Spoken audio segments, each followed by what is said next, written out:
Okay, so I am recording now. And what we're going to do today is jump into chapter 4. Chapter 4 covers immigration and oppression. So, the first question that I have for you is, why do people immigrate to the United States? What is it that draws people, foreign born folks, to the United States? Why do they come here? And you can open your mic and share, or you can type it in the chat box. Let me see if I can. So weird. Okay. To make a fresh start for jobs? Absolutely. Start a new life. Freedom to make your own decisions. Yep.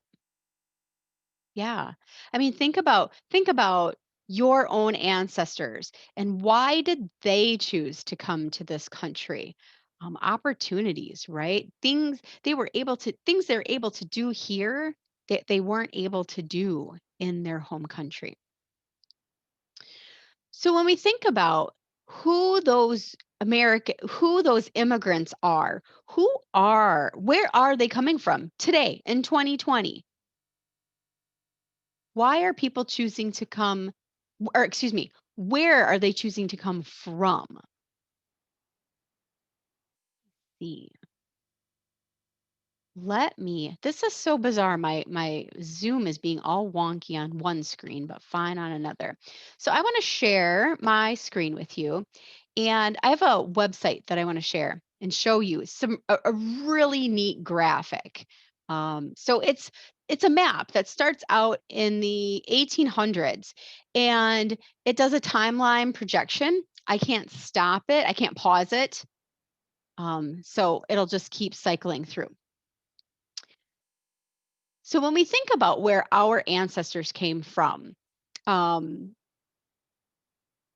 I know mine, if you look back in 1910, this map is a really great map that shows where in each state the majority of the immigrants are coming from. That doesn't mean it necessarily is a terribly large population of them. It just means that this is the country where the most immigrants to that state are coming from. So in Wisconsin, we can see that the majority of immigrants are from Germany. Raise your hands. How many of you have German blood in you?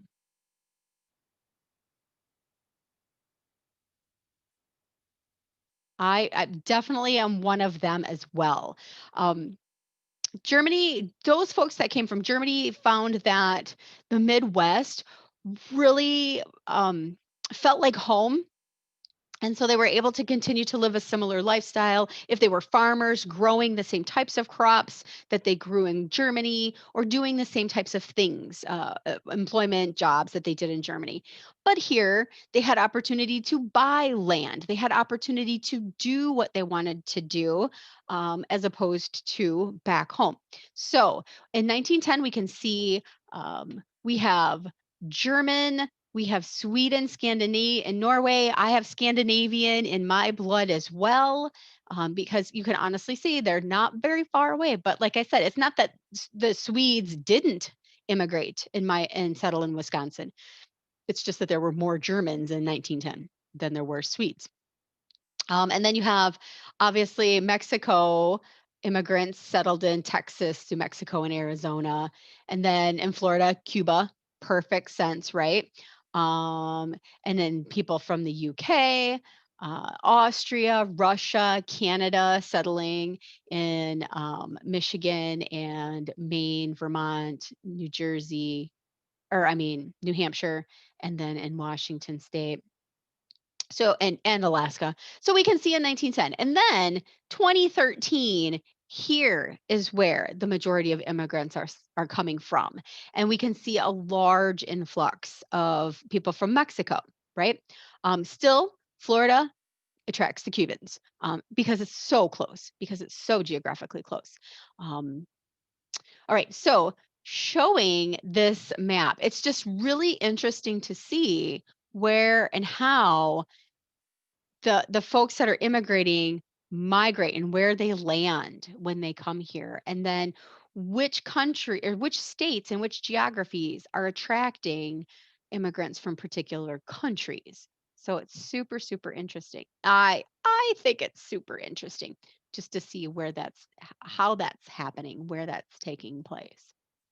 So let's see, I think, yeah, it goes through 13. Yep. And then 1850. So you can see, back over here in the western part of the country, they weren't even states yet. They were territories. And so you did even have, um, we had the Spanish American War, and we won lands from Spain, from Mexico, and so then we're able to, and this is actually, never mind. I'm not going to jump there. I'm jumping a chapter ahead of myself. I don't need to do that.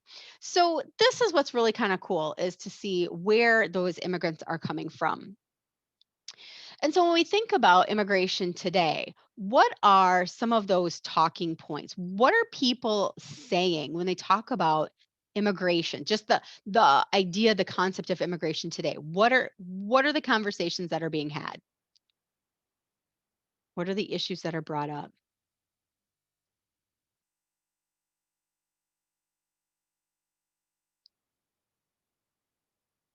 Either you can open your mics and share or type it into the chat box.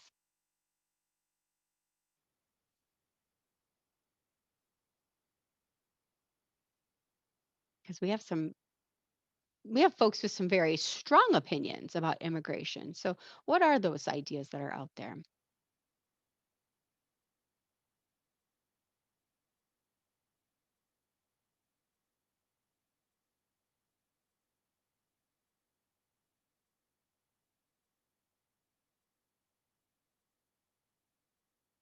Okay. So in your book on page 35, the book goes through a list of 6 different myths that people believe about immigrants. And we'll get into that a little bit. But first, before we do that, what I want you to do, um, what I'm going to have you do is I'm going to share my screen again, a new share. Nope, we're going to stay here at this share. Um, each of you, whoops, here we go. We're going to jump into our participation activity for today, this immigration and oppression activity. And what I'm going to ask you to do is um, download the document. Let me see. I know I have that already opened somewhere, but we'll just do it again. Not there, just in here. Oh, here we go. Okay. Um, no, I don't. All right, I'll just do this.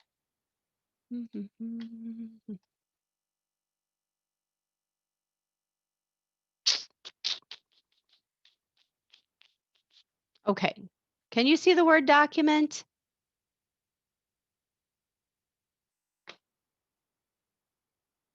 Oh my goodness. Come on. Where did it go? All right. Are you able to see that Word document?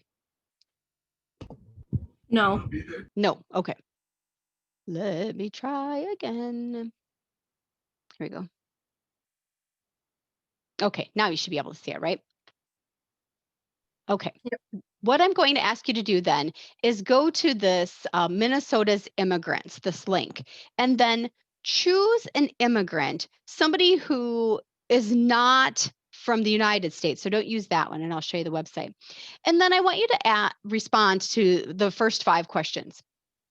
And each person is going to do this for themselves. So the immigrant's name, the country of origin, so where did they come from, and where did they immigrate to, the country of immigration. So for most of you, that's going to be the United States. It might also be Canada. But definitely their country, where they're coming from, and what their name is. And then number 2 is, what was their reason for immigrating? You're going to read a story, and they're going to tell you why they came to the United States or why they came to Canada. So what was the reason? What struggles did they face in the country that they immigrated to? So once they got to the country, what were some of those struggles that they had to work through? And then what have been their positive experiences? And then 5, what else is of significance to note about this person and or their experience? So as you're reading through or watching their story, what were you kind of drawn to? What was really kind of neat or cool or exceptional or even maybe sad and frustrating about their story? What else is there that we should know about this particular person? So you can use the worksheet to get to the web link, or let's see, or this is incredible. You can click on this link, Minnesota's Immigrants. And yep, unfortunately, for whatever reason, it's not connecting. So you'll have to click on the name and go out to the website. And again, click on that link, Minnesota's Immigrants, click on origin, and then do not click on North America, but you can click on anywhere else. So if I go to Central Asia, because that's just right below, and then here we can see by world region, you can get an even more narrow focus on where they're coming from. So if I say the Middle East, now I have a list of immigrant stories that I can dive into. So pick one. It truly doesn't matter which one you pick a story. And what's really cool about this is that there is a video of the immigrant's story. Now, it may be narrated by themselves, depending on how good their English is or how thick their accent is. There might be closed captioning to it. There should be closed captioning anyway, but there's also a transcript. So you can actually watch the video and then follow along, read the transcript as the video is playing. That's kind of how I like to do things. So as you can see, they're not terribly long. This one is 3 minutes and 21 seconds. So they're 5 minutes or less. So I want you to spend the 5 minutes watching the video and then filling out that form. And so, yeah, let's take like 7 minutes to do that. So each person will do this individually for themselves. And then what we're going to do is when you're done with that, when your 7 minutes are up, we're going to come back as a whole. And then I'm going to break you up into groups. And in your groups, I'm going to have like 3 or 4 people in a group. I want you to tell their story, tell that immigrant's story. And then you can go back to the worksheet that you were working on and answer number 6. How was your immigrant's experience similar to the members of your group? So the other stories that you're hearing, how are those stories similar? Then when you are finished with that, you can go ahead and upload your Word document into the participation activity, immigration and oppression spot, and your participation activity is done for the day. All right, what questions do you have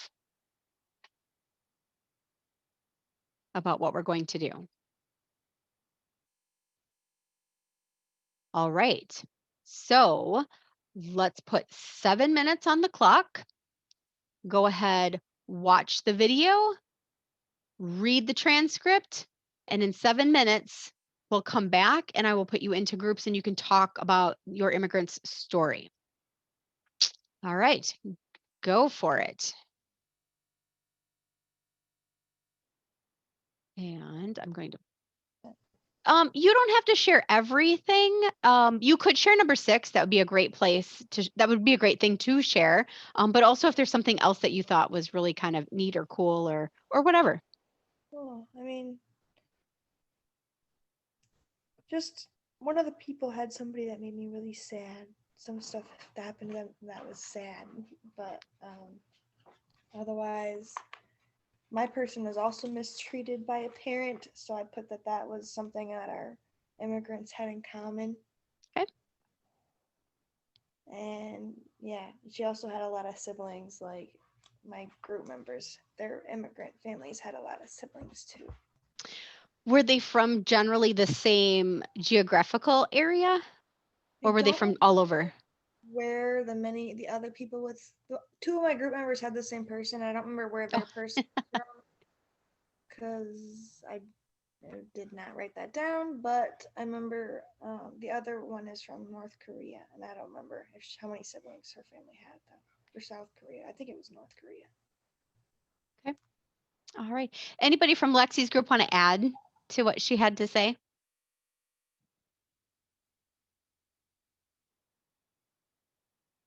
Okay.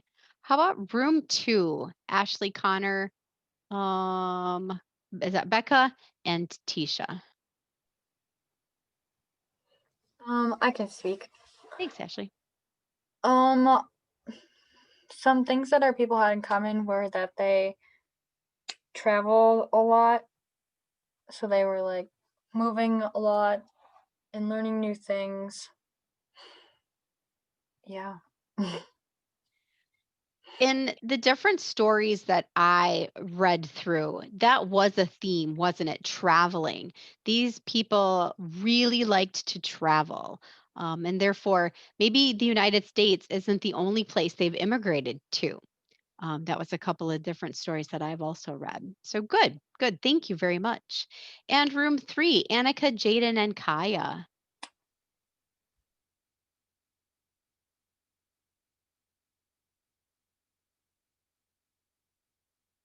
Who would like to share something interesting that you discussed in your room?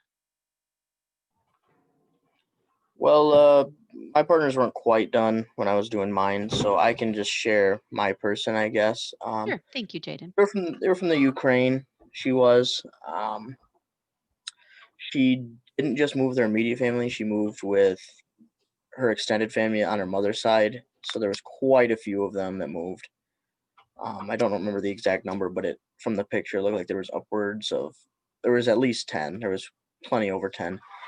It's just kind of hard for them to move because the dad's family was left in the Ukraine and they had all their stuff from their dad's side that they had in the Ukraine. They left that there and started all over. Yeah, that's tough, isn't it?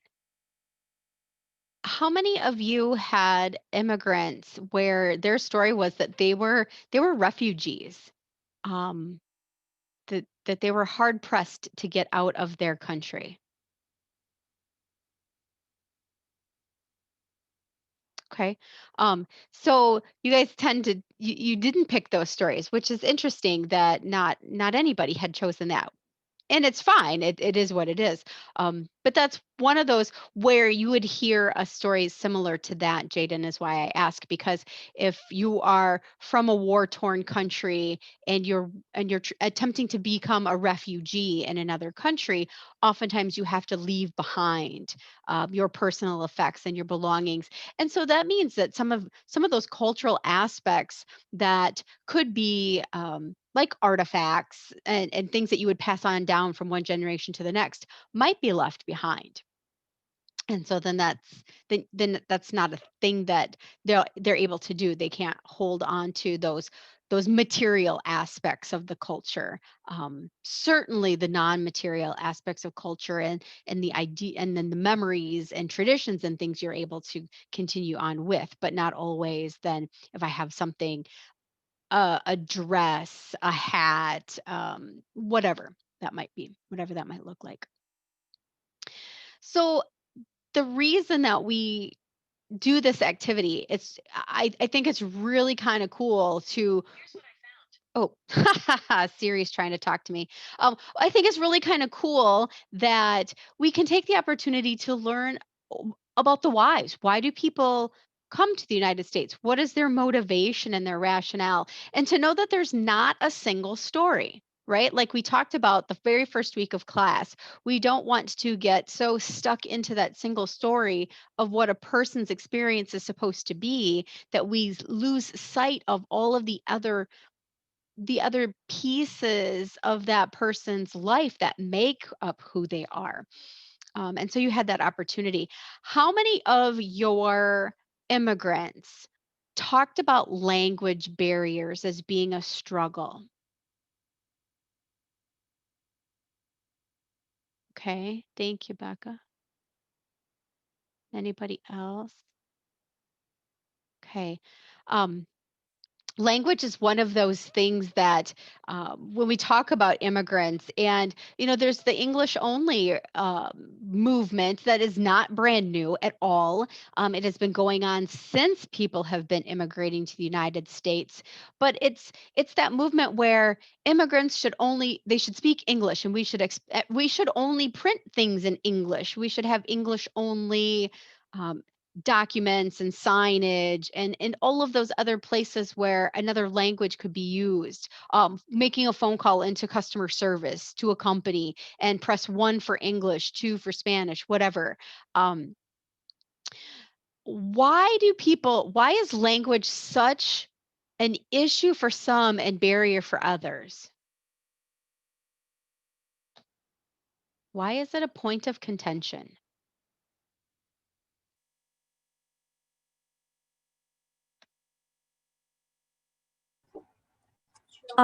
Is it because like for certain people it's like kind of harder for them to learn a new language, and like they want to try to learn it, but it's like just kind of really hard for them to? There's definitely, yes. I mean, that's definitely a thing, right? How many of you had to take a foreign language in high school or attempted to take a foreign language in high school, right? I mean, where am I? I don't, my Zoom is being super goofy today. I don't know why. Where are my reactions? Definitely well, I guess I'm clapping. Whatever. I took 2 years of French in high school. Did nothing with it later. I'm still glad I took it, because French and Spanish and Italian are very similar languages. And so even still, when I hear certain things being said in one of those languages, it's like, oh, that sounds like, and I wonder if it means. So I kind of have some context that I can put that to. Um, but it doesn't serve me any good today other than that. My daughter took 2.5 years of Spanish in high school. She was one that really struggled with learning another language, and doing it in high school, it's almost too late at that point, right? All we know, good research shows us that if we really truly want to be able to be fluent in another language, the earlier we can learn it, the better. So a few years ago, it's been a few years ago now, we had a guest speaker come to this class, and they were talking about how when they grew up in New Mexico, I believe, very, very close to the southern border with Mexico. And up until the age of like 5, they spoke Spanish exclusively because in their community, everybody spoke Spanish. And so he learned Spanish. That was all he spoke. And then, like, we're around 4 years old. So his parents, how did that work? His parents were from the United States. They were US citizens. They When she was pregnant, they went to Mexico to give birth to him and then came back to the United States. So why would they do that? Why is that a thing? And what happened there? Can you guess? Why would they do that? Why would they be American citizens, US citizens, but go to Mexico to have this child only to come back and live in the US? What I think is because like they um Are you her dad? So I don't remember what I was trying to say with that. that's okay. That's all right. So they were citizens of the United States, born and raised here, but they were also of Mexican heritage. And so because they wanted their son to have, basically they wanted him to have dual citizenship. And because his parents were American citizens, that automatically made him an American citizen. So he could be born in Mexico, but still be an American. And so, okay, so he was born in Mexico. He's an American citizen. They live on this border, in this border town. Around the age of 4, his mom went, you know, you're going to have to go to school next year in to kindergarten, and you are going to have to speak English. So she sat him down in front of Dora the Explorer, and Dora taught him English.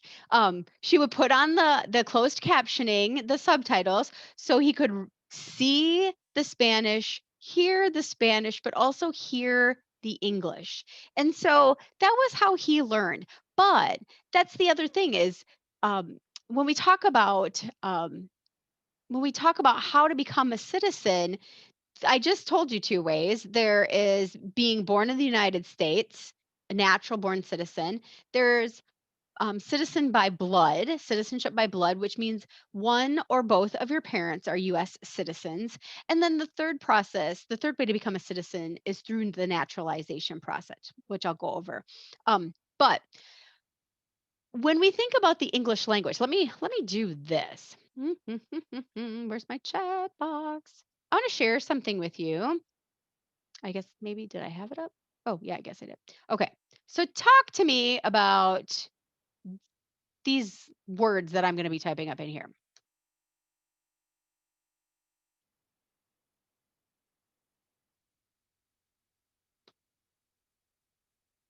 Um,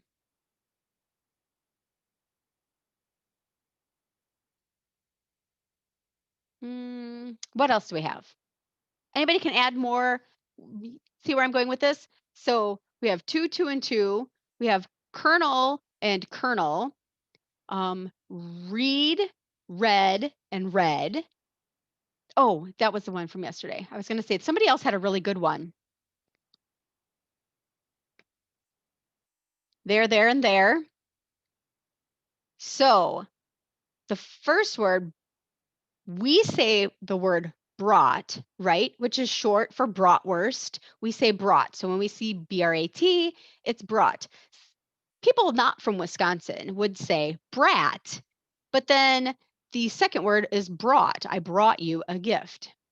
So my point, the English language is a very difficult language to learn. Here and here, right? Which, so many examples that we could come up with. So how many of you are taking a communications or an English course this semester, or will be this semester, maybe next semester or next year? How many of you are taking, or, after you got out of high school, you still have to take an English class? I had to take freshman comp 1 and freshman comp 2. Plus, then I took some literature classes, which aren't exactly English classes, but um, we we have been studying the English language from birth, formally, since we've been in school, and we continue to learn about the English language. We continue to take classes so that we can learn it better. But yet, there are some who, believing the English only movement is the way to go, expect somebody who comes to the United States to be able to speak English proficiently and fluently right away. And if you're not working at it, then you're not trying. It's because you choose not to try. We know that, and I know this was discussed in your book, we know that that first generation of immigrant that comes here especially if they come as an adult, has a really difficult time learning the English language. It's a tough language. Um, yeah, thanks, Annika. That's really good. I like that too. I know I do the same thing. So the English language is a really tough language to learn, and we know that first generation really struggles with it. The second generation, so their children actually carry a heavy burden.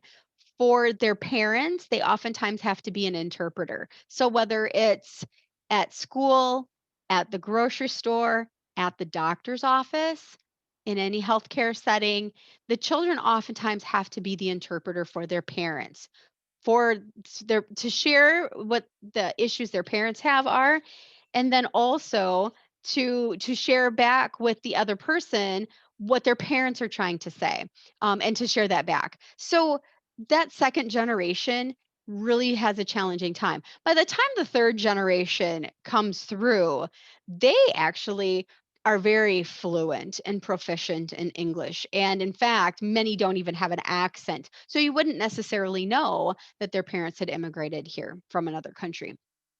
And unfortunately, what happens sometimes too is that generation tends to um, cast aside their family's original language because they want to fit in, because they don't want to be seen as a foreigner, as an immigrant. They want to be seen as an American. And so they work really hard to try to strip away their other cultural identity, so that they can assimilate basically into American society. So that's why language is so important, and why the conversation is an important conversation to have. And when you think about it, I always get a kick out of people, like if I'm shopping in the grocery store and there's a family in the aisle down the aisle from me, or in the aisle over from me, and they're speaking in their native language, and people get upset about that. I'm like, why is it, what is it to you? Why do you care? Well, because they're probably talking about me. I'm like, really? My answer is always, really? Do you really think they're talking about you? What conversation are we having? What should we have for supper tonight? I don't know. Whatever you want to have. I don't care. What do you want? Make whatever. And that's our conversation. Do we have enough of the ingredients to make this dish on Saturday? That's what we're talking about. And that other family or that other group of people in the store, they're probably having a very similar conversation. Truly, they're probably not talking about you. But we get so uncomfortable and uneasy because we don't know what they are saying. And so that just fuels that English only fire. Okay, so anybody have any questions or comments about language, about that piece of it, or the immigrant stories that you talked about earlier? Okay. So the next things that I wanted to talk to you about was becoming an immigrant, or becoming a citizen. Excuse me. So there are, like I said, the three ways to become a citizen. You are a natural born citizen, you are a citizen by blood, or you go through the naturalization process. And so, when we talk about immigration, and the conversation goes to, well, if they just come here legally, how many of you had a story where your immigrant won a lottery, a visa lottery or a green card lottery? Did anybody read any of those stories? Okay, I'm not seeing anybody. But what does that mean? Does anybody know what that means to win a lottery, to win a visa lottery or a green card lottery? What are they talking about?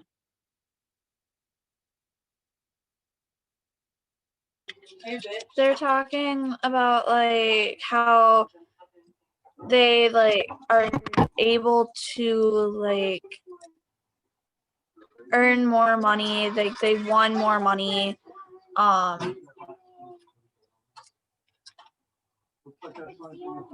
like that kind of thing.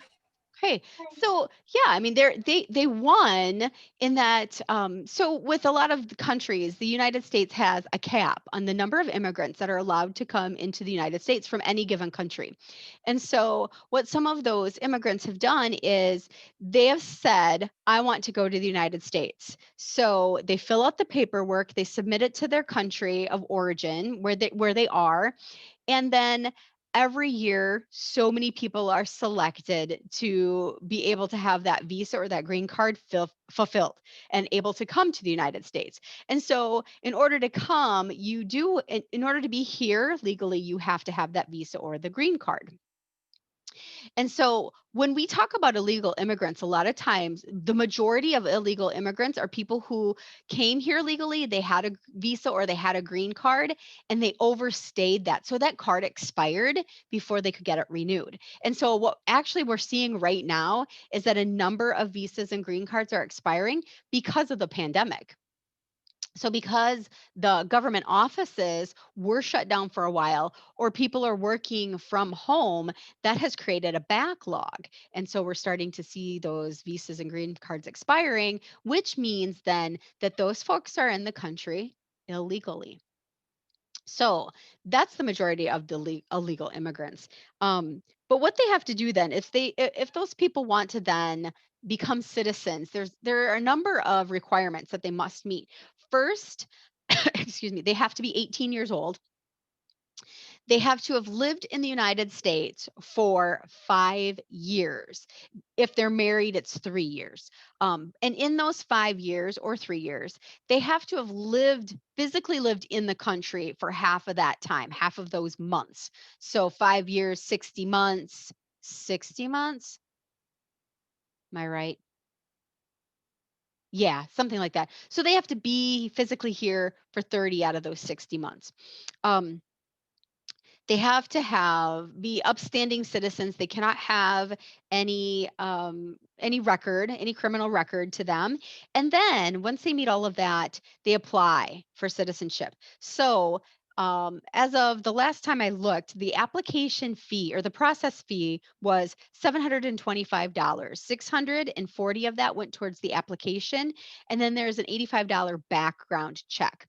To again, that makes sure that they are who they say they are, that they don't have a record, they're not pending any criminal investigation, anything like that. Um, so if you have all of that in place, it's going to take a few years to get through that process. In addition, there is a read, write, and speak rule. You have to be able to read, write, and speak in English. So these folks, they've been here, they've been learning the language, and they have to show proficiency in that. Then there is the citizenship exam that they take. And that exam is, let me see, a 91% pass rate. 91% of the folks who take it will pass the first time because they want it. This is something, I think about in our area, in our neck of the woods, hunter safety is a big thing. I've yet to meet a child who hasn't passed their hunter safety test. Why? Because they're motivated to pass it. Same as the citizenship exam, they're motivated to pass it. So they have to go through that process. And then when all is said and done, they can become a citizen. So they've had some different ceremonies this last year or these last few months um, of people being sworn in as US citizens from their vehicles because of the pandemic. And so it's kind of like this drive through thing. They take the oath, they get their flag. It's just super, super cool that they can do that. Um, I'm really excited because in January, we are actually going to have an exhibit on campus called The Newest Americans. And it's an exhibit featuring some immigrants to the United States from all over the world. And it's their photo and their story. And it's really, really powerful to see what people are willing to do and to go through to become a United States citizen. So I did want to share with you a couple of links that I have here um, in Schoology for you to check out so you can, oh my goodness, why is it like that? Okay. So you can see, and you can do some more digging and some research. But okay, so first of all, this 30 days immigration video, really very good. Um, Morgan Spurlock did a show like a full length movie a few years ago. It's been a while now called Super Size Me. Anybody familiar with that? Maybe you watched it in health class in high school.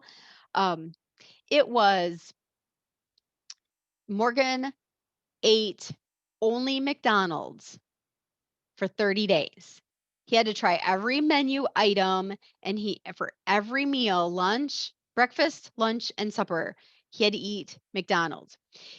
And the impact that those 30 days had on his physical body was incredible. So, excuse me, it sparked an idea for a TV show. And so he did 3 seasons of this 30 days. And so in this situation, in this video, there's a gentleman who was a refugee from Cuba, and his family came to the United States through the legal means, and he gets to live 30 days with an undocumented family in California. And it's just amazing the interaction between this man and this family in that 30 days. And in that 30 days, he actually goes to Mexico and visits the undocumented family's family that is still in Mexico. He goes down, he visits with them, he videotapes, and he brings that back, and the family gets to see the family that they haven't seen in years. Because if they go back, they might not be able to get back into the United States. And the mom, Patty, actually lost her mom, I think, and was unable to even go to the funeral because she didn't think she'd be able to get back to the US. So the neat thing is, in that family, the mom and the dad and the 2 older siblings are undocumented, and then the younger siblings are actually US citizens because they were born in the United States. So that's another family dynamic that makes the issue more complex. So then what I also have for you are 5 facts about illegal immigrants in the United States. When people talk about how the immigrants are able to use healthcare for nothing and to get welfare, those aren't true. Those simply don't. That simply doesn't happen. So this website goes through that. Frequently requested statistics on immigrants and immigration in the United States. So that's some really good information there. Um, excuse me. What part of legal immigration don't you understand? So this kind of goes back to what we were talking about a little bit ago, and that process. So I can't seem to get, oh, there we go. All right. All right. Interesting. So this is an infograph, and I would suggest you click on that link and go out and then zoom in to read all of these things. But basically, what's going on here? So we talked a little bit about green cards and visas, and in order to come to the United States legally, you have to have that documentation, because that means you went through all the background checking and you are legitimate and you're upstanding and it's okay for you to be here. So really how you get those visas and green cards is you really kind of need a sponsor in the United States, whether that is an employer or family. If you do not have a family sponsor or an employer who's willing to sponsor you, the chances of you actually being able to get a visa and green card are slim to none. It's an incredibly difficult process that way. And so working through all of that process takes a lot of time. And so, yes, the cost is like $1,000 or less. However, many people will hire a lawyer to help them work through the process because it is so complex. So, those are some other things, other issues that are a part of the whole immigration and the legal immigration process that people have to work through. So, like I said, there is the naturalization process, and the last hurdle to that is the citizenship test. So, what I'm going to have you do, I actually have created a poll in Zoom. It is, well, I had to do it in 2 parts because it's a 20-question multiple choice test. But Zoom only lets you do a poll that has 10 questions in it. So there's 2 parts. So I'm going to open up this poll, part 1. Could you pass the citizenship test? And go ahead and answer these questions and see how you would do. Now, those of you that are recent high school graduates, you've taken a test similar to this. so that you could graduate from high school, because Wisconsin mandated, they passed Act 55 that requires all graduating seniors that they pass a civics exam. So the civics exam, actually, I think a lot of schools used the citizenship test as their civics exam. So go ahead, take the poll, the first 10 questions, and when the first 10 questions are done, we'll see where we are and how much time we have. And then we'll go through the second set of 10 questions.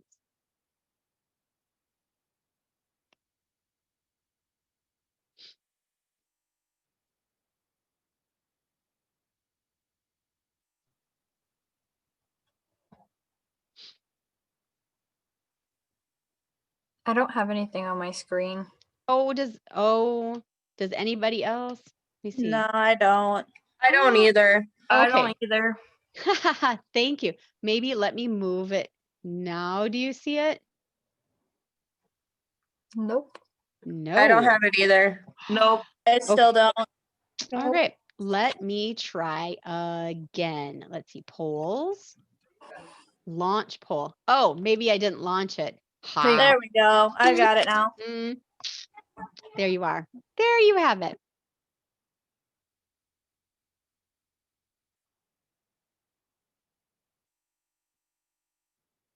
Thank you for telling me that. Okay.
Okay. Is that? Oh no, never mind. Sorry.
All right, looks like we're getting close to everybody being done.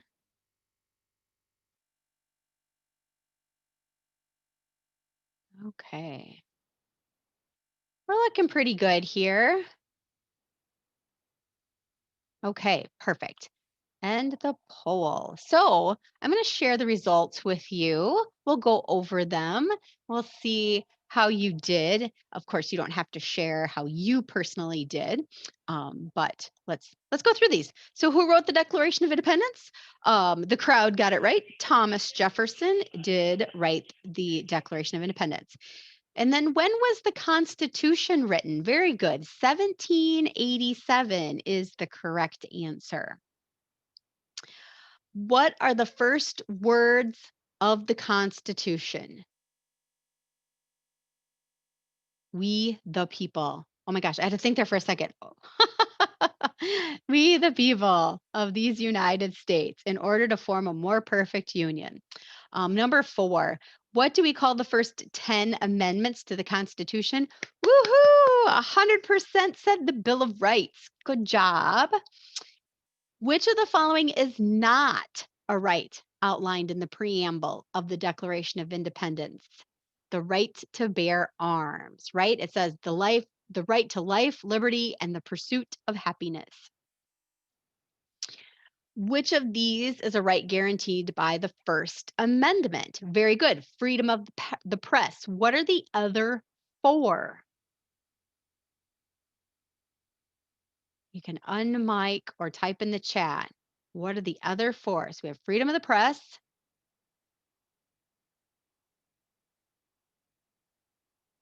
Anybody know them?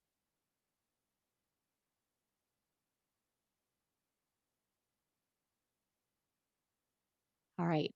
Freedom to assemble, freedom to petition, freedom of religion, and oh my gosh. Press, petition, assemble, religion.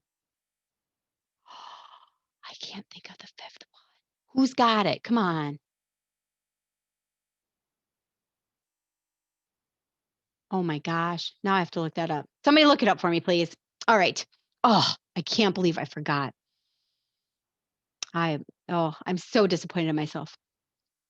How many amendments does the Constitution have? Yes, there are 27 amendments to the Constitution.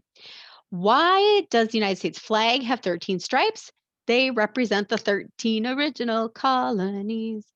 Which was not among the original states. Ooh, we've got a dead tie, but the answer is Maine. Maine was not originally an original state in the 13.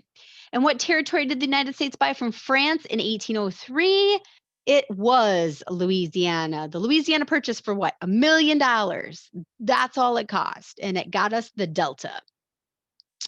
Yes. So we won't go ahead and do the second set of 10, but these are just some of the questions that citizens might be asked. And so they don't get a multiple choice format to answer those questions. They have to, it's open-ended. It's a short answer, open-ended question. So they have to answer the question with the knowledge off the top of their heads. And and they have to have a 60% to pass. So, not that I asked you to keep score, and you definitely don't have to tell, but I'd be curious to know how many of you would pass that. So that is the poll that we're going to do. And then I just have one last thing that I wanted to leave you with. Okay, I'm going to read this to you. So when I was in high school, I did forensics. Anybody else out there a forensics junkie? Loved reading. Loved using my voice to tell a story.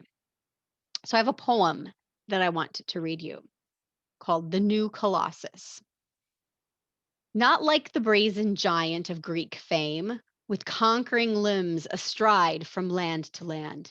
Here at our sea-washed sunset gates shall stand a mighty woman with a torch, whose flame I lost my place. Whose flame is the imprisoned lightning, and her name, Mother of Exiles. From her beacon hand glows worldwide welcome. Her mild eyes command the air-bridged harbor that twin cities frame. Keep, ancient lands, your storied pomp, cries she with silent lips. Give me your tired, your poor, your huddled masses yearning to breathe free, the wretched refuse of your teeming shore. Send these, the homeless, the tempest tossed, to me. I lift my lamp beside the golden door. Lazarus, where have you heard that before?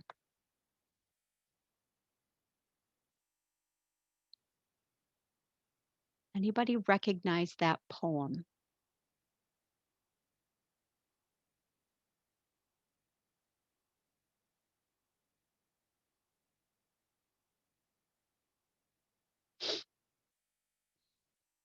Anyone? Are y'all still with me?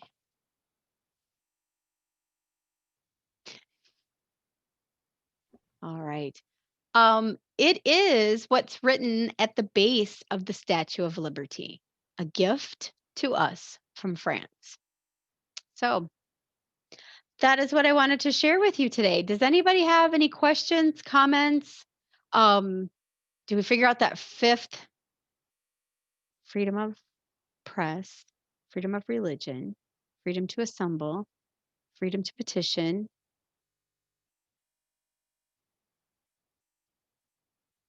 Oh my gosh. All right. Anyway, for next week, then please complete the chapter 5 quiz. And then we have a big project to do next week when we come to class. So you'll definitely want to have read through chapter 5 and be ready to go, be ready to work hard next week. All right. That is all I have for you today. Have a fantastic weekend and enjoy yourself.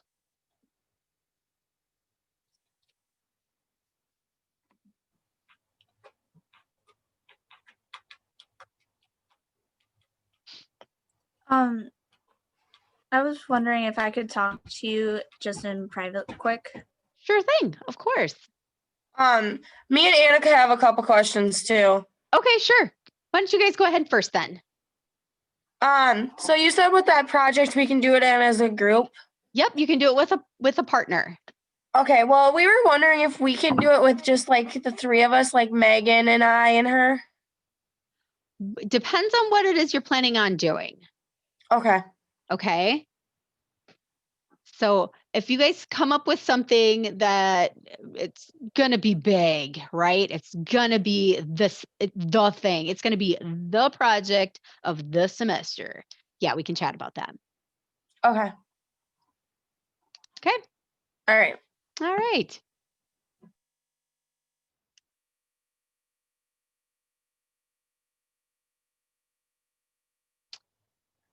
How can I help you?